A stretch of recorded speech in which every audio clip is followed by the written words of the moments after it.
My name is Catherine.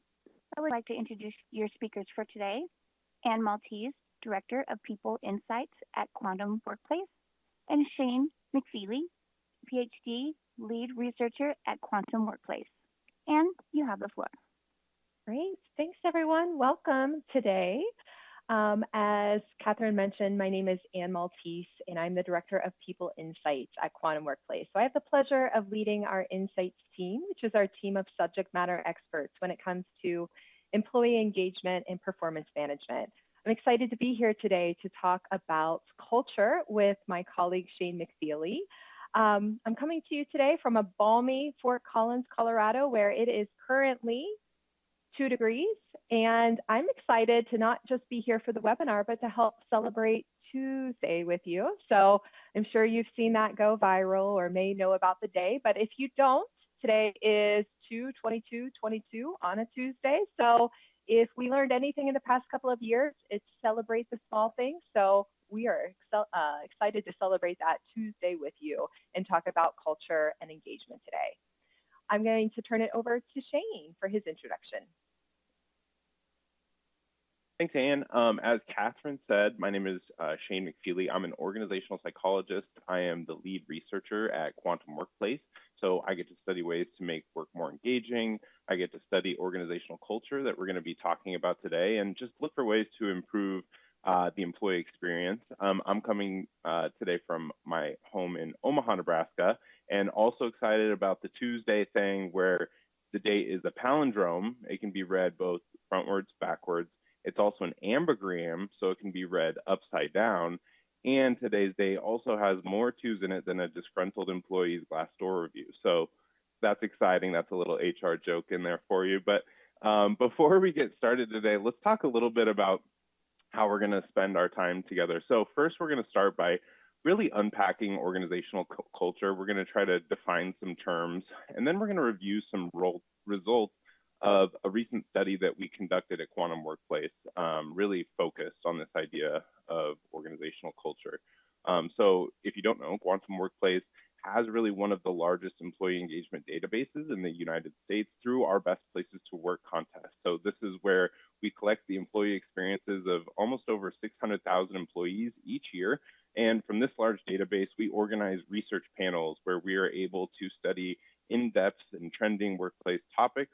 And our focus for Q4 of 2021 was really on this idea of organizational culture. So we really wanted to study how employees experience and feel and how are they impacted by their organizational culture. And so excited to share about some of those results with you today. And from those results, we're going to be focused on 3 specific ways that we can be intentional about our organizational culture and really focus on improving your culture over time. And then we'll finish up by fielding some of the questions and suggestions that you all have about being intentional with organizational culture. But before we kind of dive right into the content, we were hoping that we could ask a quick poll from everyone in the audience. So you're going to be seeing in your polling panel there, you're going to be seeing an item that says, which of the following words would you use to describe your organizational culture?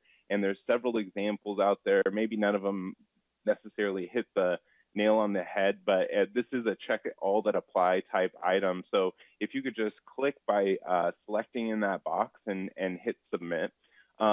This is one of the items that we were curious about to hear from all of you about, because it's one of the questions that we asked in our poll. So I think it would be good to compare and contrast some of the things that you all are saying with what we're hearing from there. So we'll be getting results of that poll here just in a second, and then we can kind of dive into what they said. So the number one response from you all was collaborative, followed by supportive, fast-paced. I'm happy to see that toxic was near the at the very bottom at 5%, but still bureaucratic, which isn't necessarily a super positive thing, but many organizations do have to be bureaucratic from time to time. We had a couple of those, as well as innovative as well. So really good, I think, to compare and contrast that with what we kind of saw from our poll. So some of the common words that we heard, and we kind of put it together in one of these handy dandy word clouds here. But some of the most popular words that we saw from our study were around inclusive, supportive, caring, flexible, friendly, professional, challenging, collaborative. So you can see that there's almost as many different words to describe one's organizational culture, and probably even while you were selecting your own, you were probably even struggle to fit it into the box. But there's probably as many words to describe as there are different definitions of organizational culture. So now Anne's going to kind of jump into the deep end with trying to unpack what do we mean when we're talking about organizational culture. Great. Thanks, Shane. And thanks for your participation in the poll. So as we saw, and as you might have experienced, there's different things that might be top of mind when we think about organizational culture. And so we are going to spend some time today talking about definitions. But before we do that, let's first talk about why is this our topic today? Why is this particular webinar about organizational culture? So I would say for Quantum Workplace, we have the pleasure of working with a lot of different organizations who use our software for surveys, employee engagement, performance management, things of that nature. And we noticed in fall of 2021 that the topic of culture kept coming up. So sometimes we notice that certain topics kind of trend in our conversations with customers, and culture certainly was at that time. And there's likely a few different reasons that that's the case, and we have some of those here. First, the rise of remote and hybrid work. When we think about the time, and for some of us, that might be back to where we are, but for many of us, it was a few years ago now when we may have all been together in a workplace. Maybe we have several locations, but we were still together with people. And it was a little bit easier for culture to be consistent in that type of environment. But now our research is showing that still over half of employees are either remote or hybrid, and that may be long-term, that may be something that's permanent coming out of the pandemic. And we know that more organizations than ever before are offering flexibility. And so we have to really think about how are our employees, especially if we have remote and hybrid employees, experiencing our culture now. In some cases, we have to redesign things so that they can experience it despite being hybrid or remote. So just to kind of pick on one example, think about if your organization used to bring people together to celebrate your quarterly earnings, and you hosted a lunch. Lunch was sponsored by your company, but it was also an opportunity for all of your employees to get together, to connect, to get to know one another, maybe have some fun. Now think about that if you have hybrid or remote employees. Having that same celebration lunch via Zoom probably doesn't hit the same these days.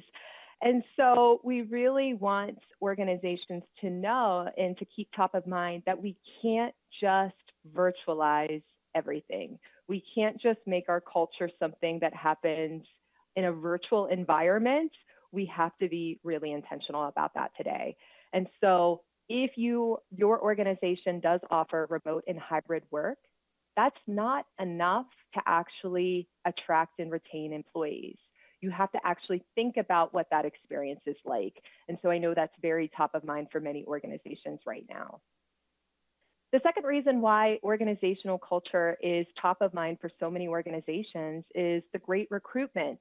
And yes, we're intentionally calling it that instead of the Great Resignation. But with so many organizations losing people, having turnover, trying to hire, we know that culture is really top of mind because we want to understand why do people leave us so we can also understand why would people join us.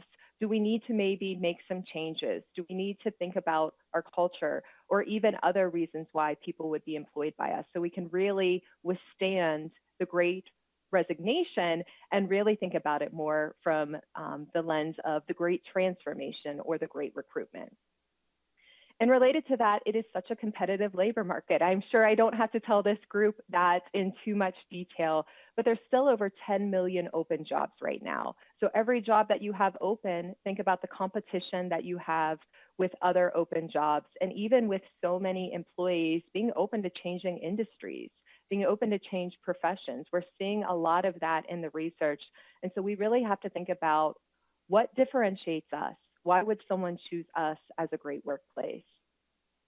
And then finally, we notice that culture has gone viral. It's in the media a lot.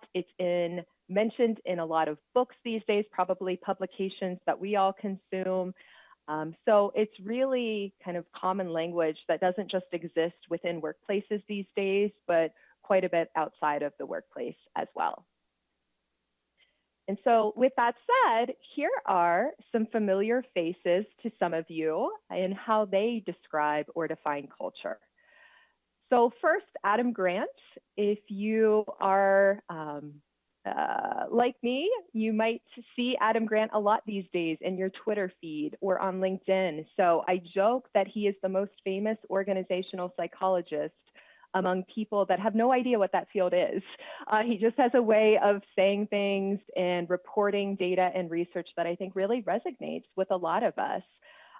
So if you've read his book, Think Again, or you just see his tweets or see him on LinkedIn, you know that he really talks about kind of this human-centric kind of mindset, how we all need to think about employees as humans and really bringing that into the workplace.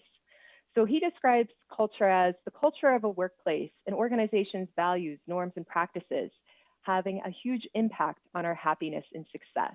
And we would agree with that. We also see a quote here from Simon Sinek. So if you're familiar with him, he is really known for describing the importance of finding your why and really talks about a culture strong when people work with each other, for each other, instead of working against each other or for themselves. And then finally, more of a quote about leadership and how it might relate to culture from Sheryl Sandberg. True leadership stems from individuality that is honestly and sometimes imperfectly expressed. Leaders should strive for authenticity over perfection.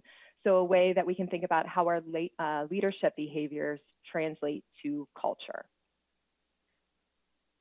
How we define culture at Quantum Workplace and how we find that a lot of HR professionals and leaders define culture is how we do things. And if you really break that down, it means that culture can be how we make decisions. Are we quick to make decisions, or are we kind of slow and bureaucratic, as the poll had that option? How we communicate. Are we transparent with information, or are we more guarded? Are we more formal? Do we send a lot of emails or official communications, even internally to our employees? Or do we rely on a lot of informal communication or technology like Slack? And if you're in that camp, we felt your pain this morning as there was a Slack outage. How do we celebrate? Or even you can think about this as, do we celebrate? Do we take time to intentionally pause and celebrate our success and celebrate one another inside of our organization? And what does that look like? How do we behave? A lot of this might come from your organization's core values, and this really is what brings them to life. So your core values can be on your website, they can be an employee handbook, but if your employees aren't living and behaving through your core values, then they really don't have a lot of meaning inside of your organization. And then finally, how do we reward and recognize? Are we really using events to give out formal awards, or is this more about day-to-day recognition and appreciation of one another? Do we have a culture where maybe we compete against each other sometimes, and we might give one person credit for a lot of effort that went into something? Or do we have an environment where we all win together and we give one another credit, or we talk about how we all contributed to something big? So those are just a few ways, but we can really think about culture as how we do things. And so I'm going to turn it over to Shane here briefly, and he's going to walk us through some of the research that we learned in that Q4 research panel that he was mentioning just a few minutes ago. Yeah, so as Anne mentioned, one of the things that we were really interested in, as work has changed over the past 2 years, as remote work has kind of scaled up, as hybrid work becomes more normalized, we really wanted to focus one of the research questions on how has this idea of organizational culture really changed over the past 2 years? Because I think many folks feel as though their culture, they might be losing their culture, or that their culture is changing, or it's been transformed in a fundamental way as we fundamentally change the way in which we work. So we studied this and asked the question, or had the item that is, the culture of my organization has changed dramatically over the past 2 years. And you can see that a little over 1 in 3 employees are either agreeing or strongly agreeing to that statement. But we kind of wanted to dive into that a little bit more and wondered, would you say that the culture has improved, has it declined, or do you feel like it's stayed the same over the past 2 years?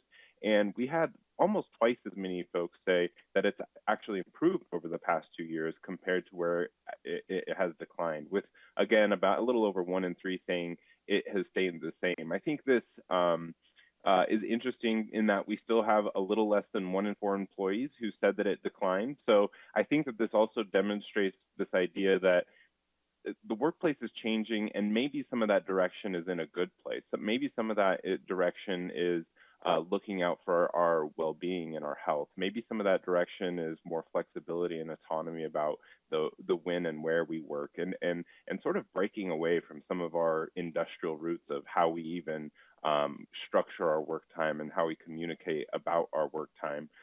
But I thought that this was kind of interesting as we're trying to define and trying to get an understanding of how has this changed over the past few years. And I think now Anne is going to really talk about how do we be intentional with organizational culture through that lens of employee engagement. Absolutely. So a key point that we want to make today is that you do need to be intentional with your culture. And I think an important point to make early on is every organization has a culture. Whether you created it or not, a culture exists within your workplace. And if you're not shaping it, or if your leaders aren't shaping it, then it's kind of organically being shaped by what happens around you, by employees, by new hires, by the behaviors of our managers or our leaders. And so we really want to spend a lot of time today talking about how you can be intentional about culture. So even take a minute and reflect on what your company looked like prior to 2 years ago. Do you have more employees now that are remote or hybrid than you did before then? Do you have new leaders in place? Do you have new employees that have joined you? Do you have new ways of doing business in the past 2 years? And so when you think about things like that and the change that happens inside of workplaces, and change does happen and will happen, and it should happen, we want to make the point that in order to kind of accommodate those changes and really make sure that we're either protecting or keeping our culture strong or evolving it or shaping it in the way that we want to, we have to be intentional. Otherwise, those types of changes will change our culture if we're not being intentional about kind of controlling things or kind of shaping things ourselves. And so the final point on this slide is also a really important one for us, is that culture can exist, but maybe it's not strengthening engagement. Maybe it has no impact on engagement. Or culture can exist and it can strengthen employee engagement.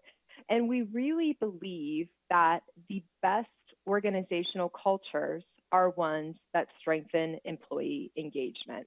So again, if you think about our definition of culture as how we do things, are we doing things in a way that benefits employee engagement? And I'm sure many of you on today's webinar are familiar with employee engagement, but we did want to share a definition because it does relate to culture, but these are two different things. At Quantum Workplace, we define employee engagement as the strength of the mental and emotional connection employees feel towards the work they do, the team they're part of, and their organization. So this is similar to other definitions of employee engagement that you might see. We really believe that it's all three of those factors that matter. We also believe, and hopefully many of you do as well, that it's not just engagement for engagement's sake.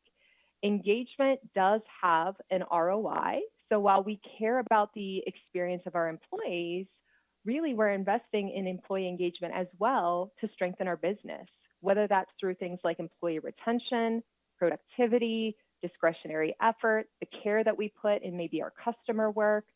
And so again, if we think about those as being outcomes of employee engagement, we also want to think about how are the outcomes of our culture, or how does our culture help us achieve these outcomes?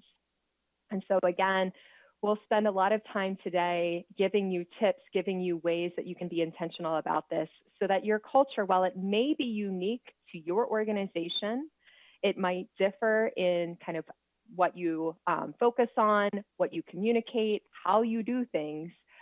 We want you to be thinking about how we can strengthen engagement.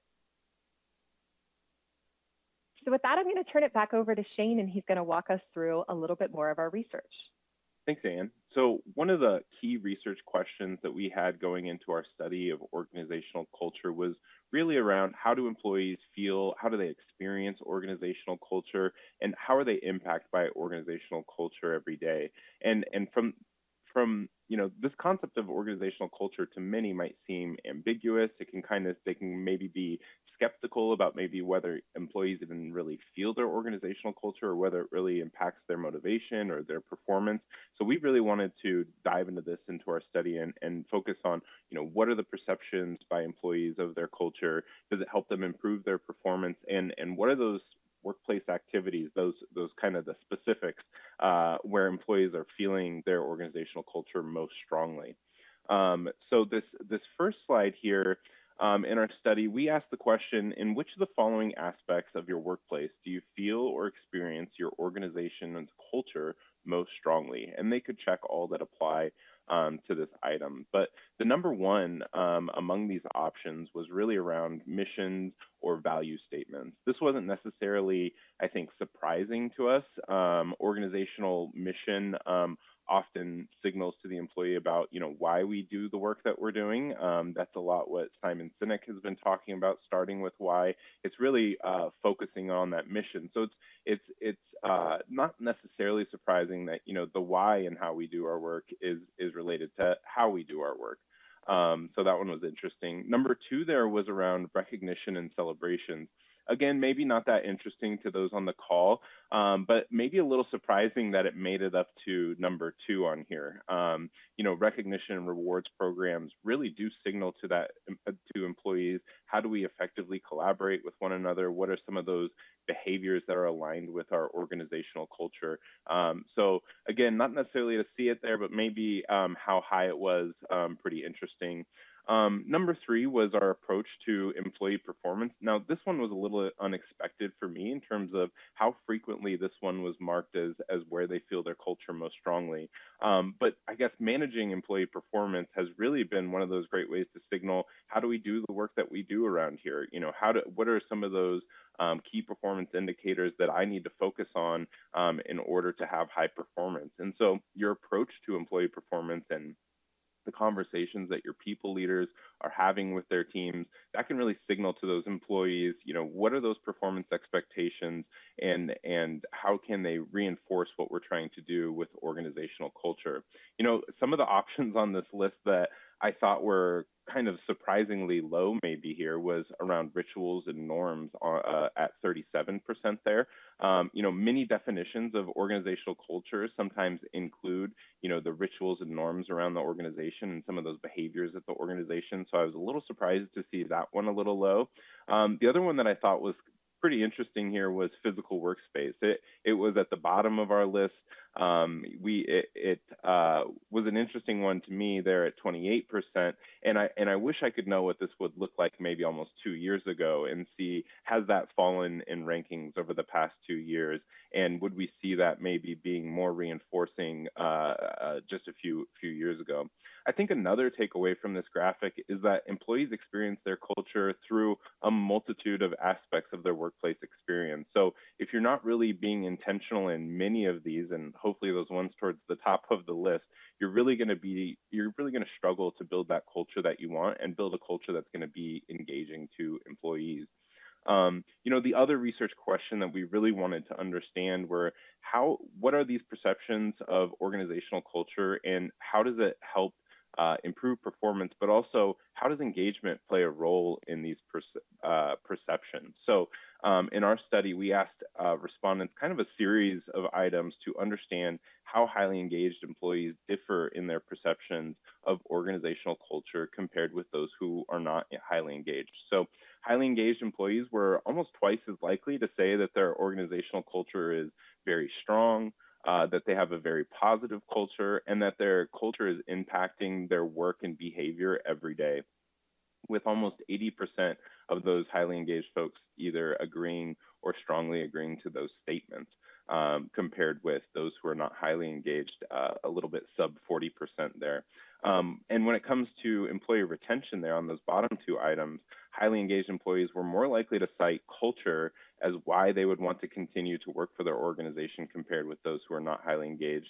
And they are less likely to say that they would leave for a better organization compared to those who are not highly engaged. So taken together, I think that this, this shows that the experience by those highly engaged employees and the way that they describe their organizational culture is markedly different from those who are not highly engaged. And it might even lend some support to this idea that engagement is maybe a better retention factor than something like organizational culture. If folks are really engaged in their job and they feel that they do have that mental and emotional connection to the work that they're doing that day, that's going to be their main retention mechanism. And so if we go to the next slide, we wanted to take the results of this study, and based on some of these findings from our organizational culture study, we really wanted to discuss, and we also had some discussions with customers, some of our steering committee, and also business leaders. We wanted to understand and give some practical advice about, how can we be intentional that's done so in an evidence-based way. So now Anne and I are going to kind of go through just these three ways and maybe three focus areas where we can be really intentional with our culture. The first one of the many ways that they feel their organizational culture most strongly is through the approach to employee performance and employee performance management. One of the perspectives that we have at Quantum Workplace is that performance management should really be more than evaluations and determining rewards or promotion opportunities.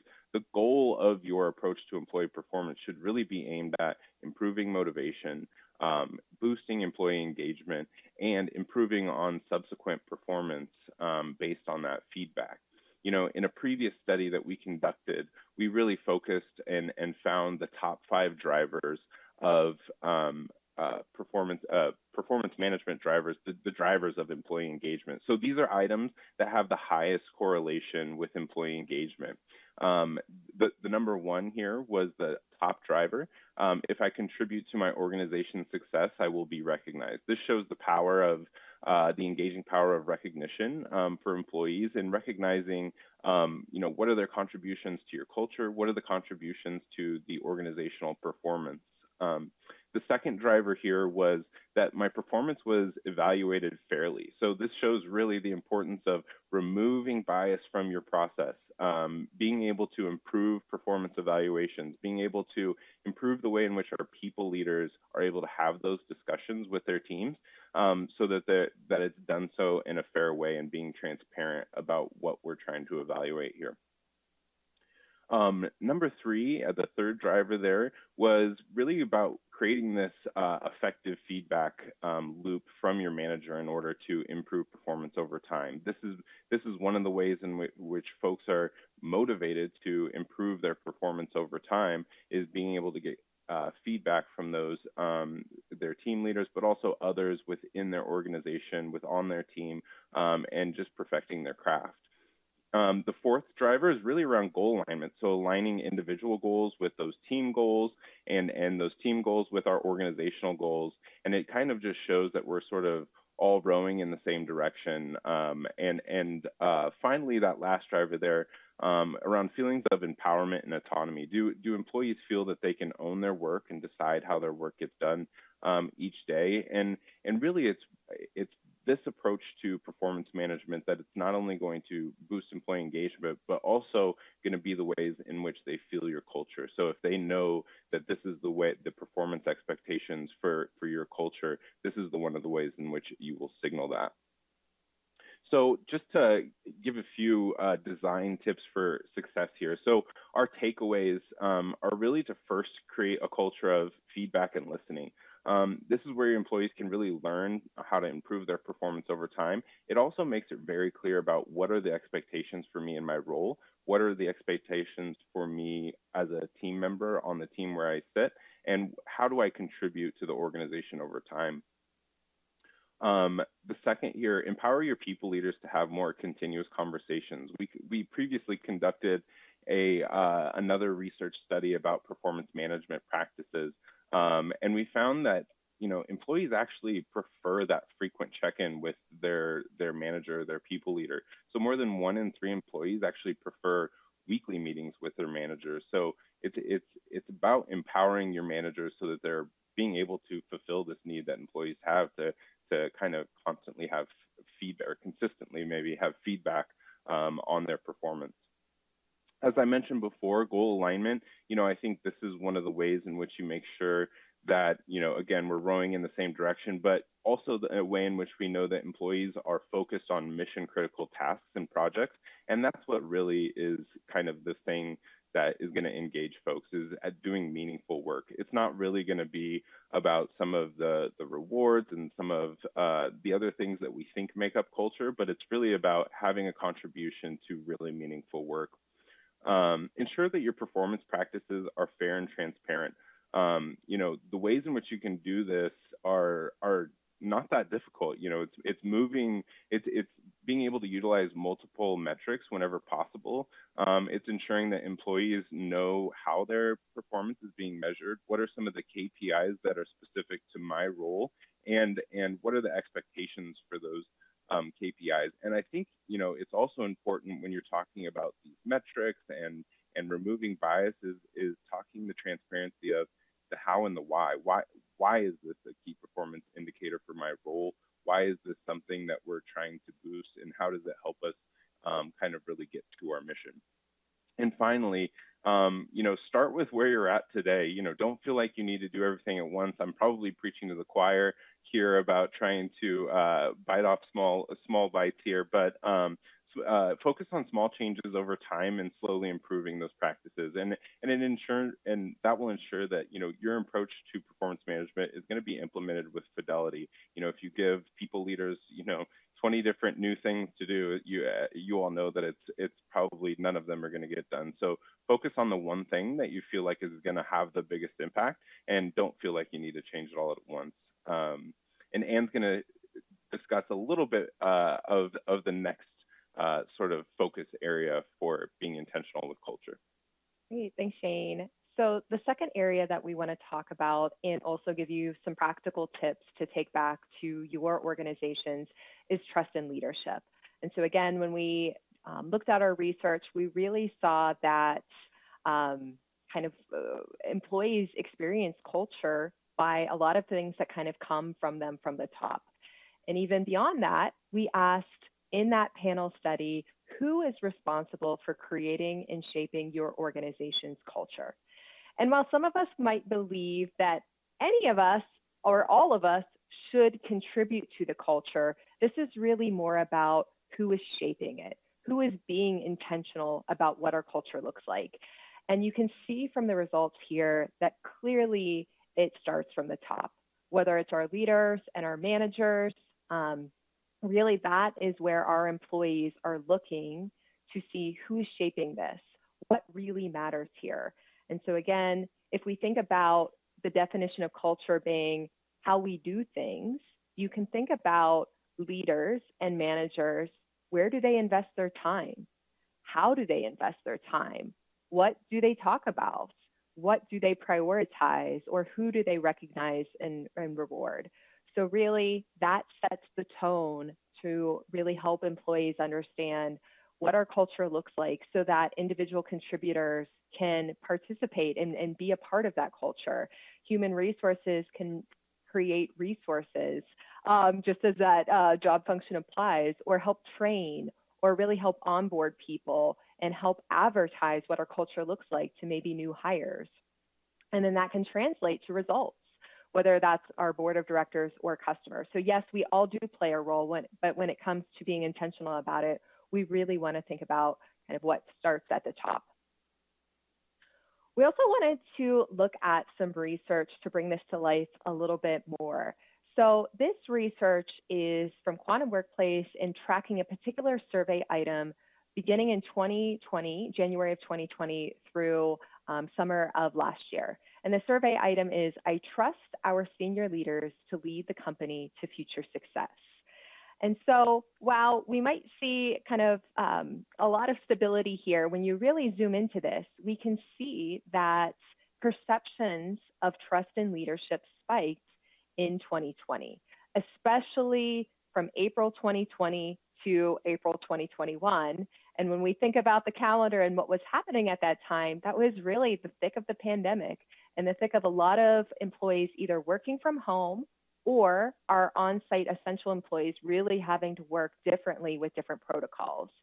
And so even in the midst of so many challenges that workplaces were dealing with at that time, whether it was economic challenges, whether it was sending our employees to work from home or creating more protocols for our on-site employees, all of that happening, our trust in senior leaders was still increasing. And so when we think about it and what happened at that time, and as we studied this through our own research of why was trust and leadership spiking, there's a few things that come to mind that can then help us think through how do we apply those to our future. As we move kind of beyond the year 2020, what are some things that we can continue to do as we're now seeing that trust and leadership kind of start to erode a little bit? So thinking back to that time, we really talked a lot about the health and the well-being of our employees, and we put that first. We made tough and challenging decisions to either create new protocols, send people home. That was hard, but we had to protect our people and the health and well-being of them. And with many of them being maybe out of sight, we had to think about how do we communicate differently. We had to communicate more frequently, maybe be a little bit more detailed, maybe a little bit more transparent, that we're operating in a time where we don't have that crystal ball to know exactly what next month will look like or a few months after that. So we had to maybe be a little bit more transparent and honest that we are putting a lot of thought and intention to decisions, but we have to also be operating in an agile way. One of the other things that I think isn't always top of mind for people when we think about how our leaders were operating when we were seeing these perceptions be so favorable of trust in leaders is that many of them were working from home. Maybe not all of them, but a lot of us got a new lens into our leaders working from home, whether it was their kitchen table or a home office. Sometimes we saw them dress a little bit more casually than they might if they were in the office. Sometimes we were kind of thrilled to see them interrupted by their pets or their children. It kind of interrupted maybe a call that they were leading. And where I'm going with this is we got to really see them as people and we got to relate to them. We maybe got to see some commonality. We got to see them experience some of the same challenges and struggles that we were also experiencing. And it kind of allowed a new way for us to really see them authentically as people and relate to them more. And one of the things I say that may sound a little cliche, but we truly believe it, is that among all of the challenging things that happened in 2020, one of the best things that happened is that we were reminded that our human capital were humans. And we had to treat people as humans. And I think that's really why we were seeing that trust in leadership spike so much. And so the question is now, as we kind of navigate away from that timing a little bit, how do we create sustainable practices where we can rebuild that trust and keep that trust in leadership strong? And so with a few kind of tips for you in mind, first and foremost, really making sure that the organization's vision, strategy, goals, and our progress towards those goals are crystal clear. So as Shane mentioned in the previous section, when we think about employee performance, we have to all be aiming towards something. If we're aiming towards something together and all contributing, then we are really rowing in the same direction. I would also argue that one of the most important roles of a leader is to inspire confidence in the future and also inspire that picture of the future that our employees want to be part of and that they're contributing towards. And again, really to inspire that confidence, we really have to have that crystal clear vision, strategy, and goals and be transparent about the progress that we're making toward that. The next few bullets are all about communication, which probably signals how important communication is to establishing that trust and leadership. So first, ensuring that our communication is frequent, transparent, and relevant. So again, if we think about that definition of culture as how we do things, while every organization might have their own unique way of communicating, we might differ in what we communicate about or the format or the tools that we use to communicate. We might use different language. Some of us might have more jargon than others. But what we're seeing here are kind of some universal best practices that should apply to any organization, regardless of kind of your unique culture. So making sure that it's frequent, this helps keep us aligned, and it really helps ensure that employees are up to date on what is most important, where we're at right now, any decisions that are being made. So that frequency, again, really helps keep us aligned. Transparency helps us build trust. So if we tell employees that we're sharing as much information as we can, and even if we admit sometimes that we don't have information to share with you on this particular topic right now, just acknowledging that kind of builds a little bit of credibility. So they have trust that when we do have that information, we'll share it. We're not withholding any information from them. So again, that can really help with trust. And then finally, making sure that it's relevant. Are you communicating information to employees such as, this is how this impacts you? This is probably what you care about, and we're making sure that we're really telling you that message. So that's important for two primary reasons. First, it helps us really avoid employees creating their own realities. So if we don't connect all of the dots, employees, we're just naturally doing this as humans, are going to connect our own version of the dots and maybe create our own reality. And that can lead to misinformation being perpetuated inside of organizations. It can lead to gossip. So again, if we make sure that we're really closing the loop and helping make sure that communication is relevant to what employees want to know, that can be their truth. And it's also showing that you care about them. So that would be the second reason. We're putting enough care in the way that we communicate and really tailoring our message to what matters to you because we care about you. The third point is around sustainable communication practices. So we heard about this a lot towards the end of 2020 or the beginning of 2021, that maybe in the thick of the pandemic, we were doing weekly all hands, or maybe we were sending a daily email, or we were communicating at such a frequent pace that we couldn't keep up with that over time. We couldn't keep the habit going.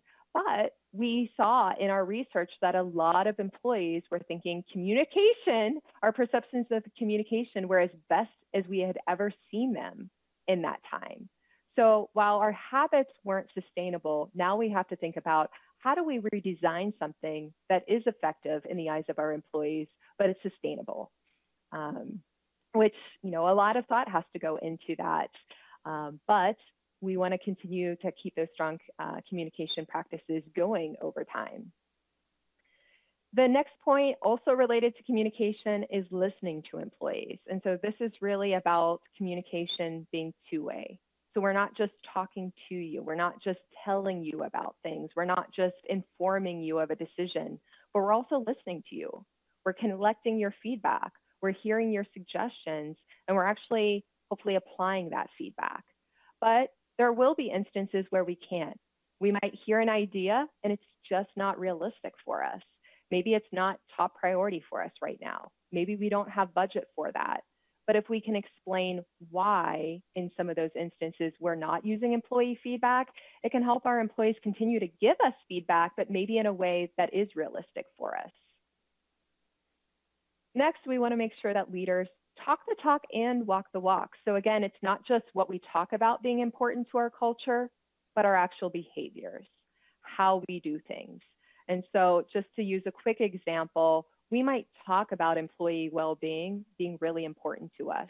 But if we see our leaders working 7 a.m. to 7 p.m., If we notice that our leaders send emails over the weekend or send Slacks at night, that's kind of mixed signals. So we need to make sure that our behaviors are actually honoring what we talk about being important to us. And then finally, allowing employees to see leaders as people. So kind of going back to that earlier point where we can have trust in leaders when we're able to relate to them, when we kind of see commonality between us. There's less of that mentality of leaders are being in the ivory tower and more of they're just like us, they're human like us. They might have different jobs, different responsibilities, but there's things that we can relate to.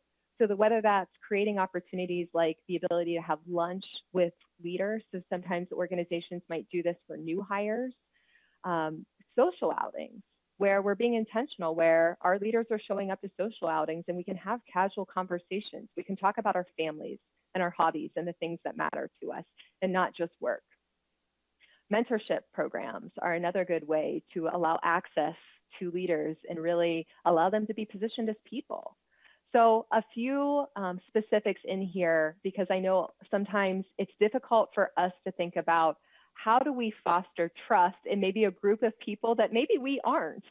If we are in a role where we report to the senior leaders, how do we facilitate that trust? So hopefully these are some things that you can take back, whether it's kind of giving that coaching or advice to our senior leaders or putting some of these things in place for our organization so that we can continue to foster trust in senior leaders. So I'm going to turn it back to Shane for our final way that we can be intentional with culture. Over to you, Shane. Thanks, Amy. You know, this one sounds really simple enough, employee recognition, but it is one of those things that is difficult to get right. And it can truly impact how folks feel their organizational culture and how they experience work. And, you know, there's really an art and a science, I think, a little bit to employee recognition and getting it right. And I want to differentiate a little bit recognition away from rewards, because I think that rewards are often a necessary and sometimes nice part of a recognition program or any type of initiative that you have. But it's important that the rewards don't necessarily sort of conflate what you're trying to do with the recognition. You know, the rewards are really going to be those things that might kind of excite an externally motivated individual. You know, if you think about a mouse trying to go through a maze to get the cheese, they're really just focused on the cheese. They don't really care about necessarily what they're doing in the maze. And when we're talking about recognition, it's really valuing them for their contributions so that they feel like they have intentional, engaging work that they're doing. So recognition programs should really be focused at the individual, at recognizing them as humans in the workplace and what they bring to work every day, how they contribute to your culture, and how they obviously contribute to the mission and vision of your organization. You know, if we think back to a graphic that I showed just a little bit ago, it's this graphic where we looked at in which of the following aspects of your workplace do you feel or experience your organization's culture most strongly?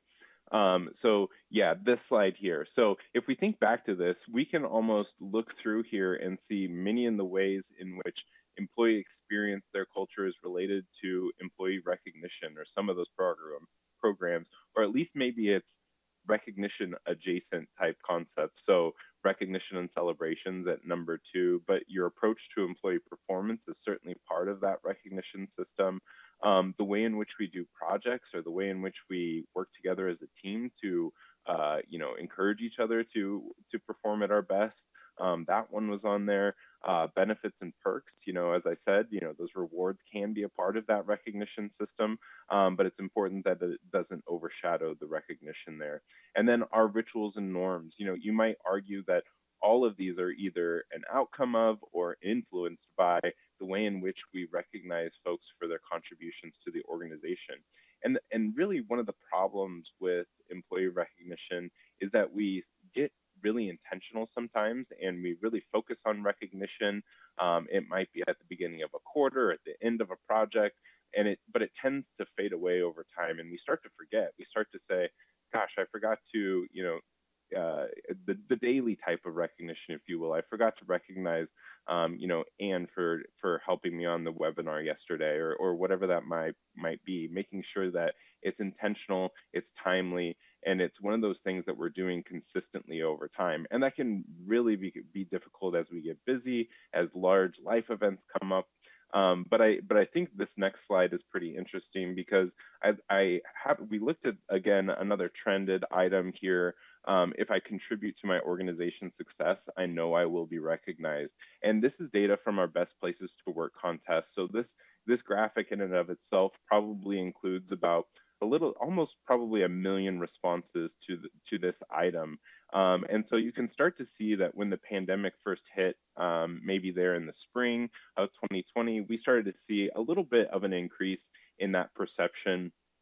And it continued into maybe the winter, where we kind of reached our peak there of 2020, where we had high recognition. And it's probably not necessarily surprising that we see a spike in kind of those perceptions during maybe a Q4, where you might have more performance conversations, more rewards perhaps, and maybe some pay for performance, but also this idea of giving recognition during that time. But you can also see that during Q2 of 2021, kind of in that mid-year, these perceptions really started to kind of take a nosedive. It started to look a little bit like pre-pandemic times in terms of these perceptions of employee recognition. So you can really see, and that's really where we started to see the talk of a great resignation, or people not feeling appreciated in their current role and what they have contributed over the pandemic, which we can with great confidence say was difficult for everyone. And so I think one of the main takeaways from this is that these perceptions of recognition, they can ebb and flow over time, but to build one that is intentional means having consistency and trying to identify those kind of points and those kind of magical moments where we can have everyday recognition for our employees. So if we think about some of the tips for success when we're trying to design a recognition system built for success, we want to ensure that we're recognizing folks for performance that is critical to your mission and purpose. We want to build a system that really recognizes employee behaviors that are core to your organizational culture and values. Even some of our recognition at Quantum Workplace, we really try to align that with some of our core values and what we hold dear. So when we see someone really showing and demonstrating those core values, we give them recognition for that. And that's another way in which we sort of continuously emphasize the culture that we're trying to build, sort of the values that we're trying to instill within our culture, and making sure that others also know or at least see the type of values that we're trying to replicate.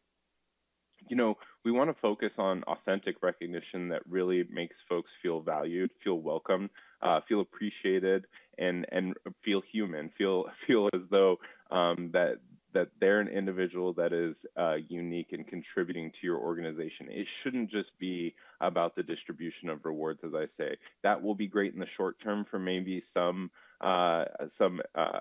external maybe motivation, but over time that does fade. And finally, recognition, much like your approach to organizational culture, is signaled each and every day. So it's important to be timely with your recognition, to be transparent and oftentimes public. But it's also how we communicate, it's how you promote, it's how you compensate folks, it's how we're assigning different work projects and giving stretch goals and new opportunities. So it's really about how you're doing so in a way that's just consistent with your organizational culture. So it's really talking about all these everyday opportunities that we have to show folks that we appreciate them and that they're a great and contributing part of this organization. So Anne, I think, is now going to have some final thoughts about organizational culture before we wrap up with some Q&A. Yeah, very quick final thoughts so we can have some Q&A today.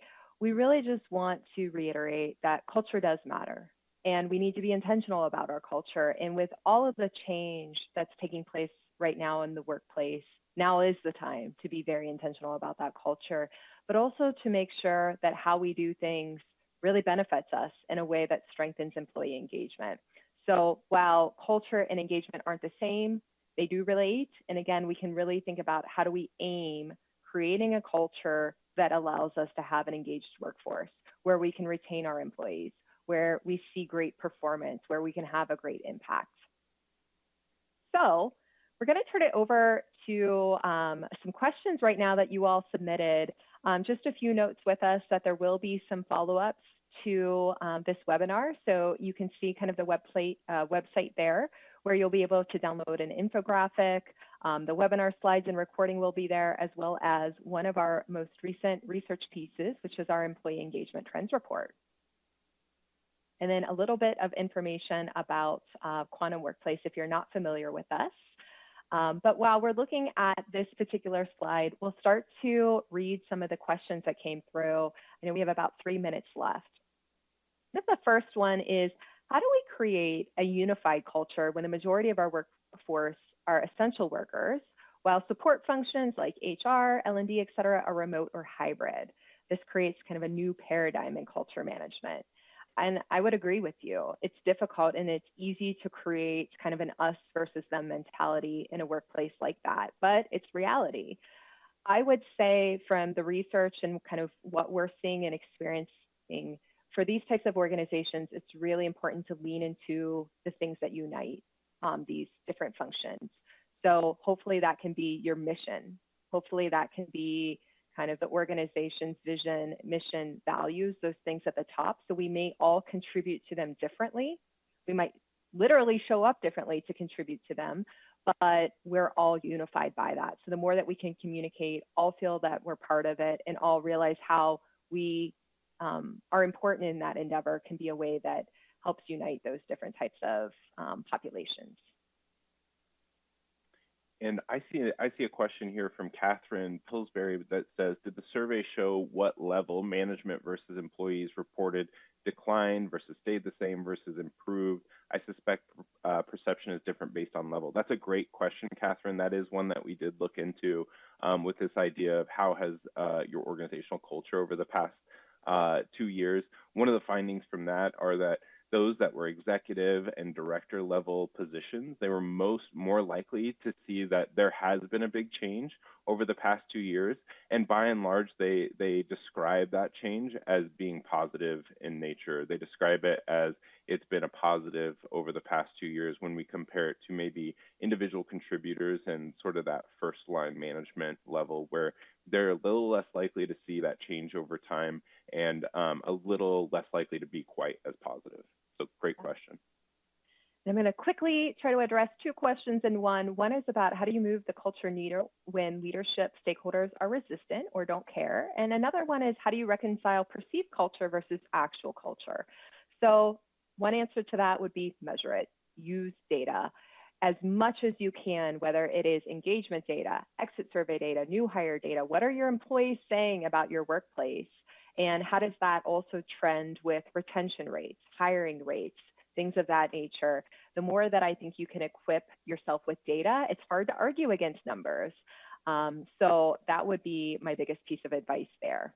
Thank you for spending time with us today, and enjoy the rest of your Tuesday.